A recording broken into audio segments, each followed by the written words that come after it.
and then touch OK to resume the current job. If the error displays again, check the inside of the printer for additional jams.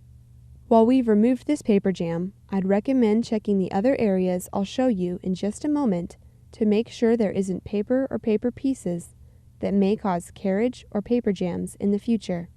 To check the rest of the paper path, check for jams through the Cartridge Access Door. Jammed paper in this area of the printer can cause the carriage to get stuck on one side or in the middle of the printer. You need to clear any jams and obstructions in the carriage path and then reset the printer. Here's how to check the rest of the paper path.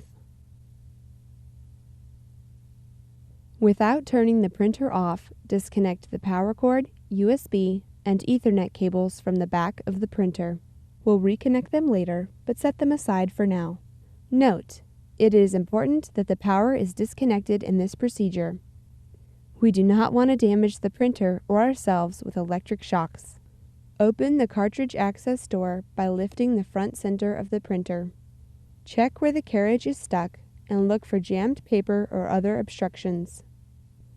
Paper might be jammed anywhere along the carriage path, so make sure you check the entire length of the axis, including the carriage service station, all the way to the right.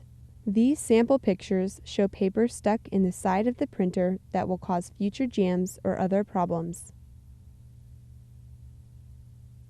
Use a flashlight to check the areas inside the printer. Our next step is to try and move the carriage back and forth. There's one thing you'll want to be careful of as you do this.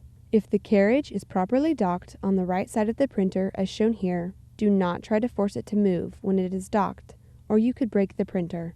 If it is not docked, try moving the carriage from one side to the other. If you cannot move the carriage easily with your hand, check for obstructions or additional paper.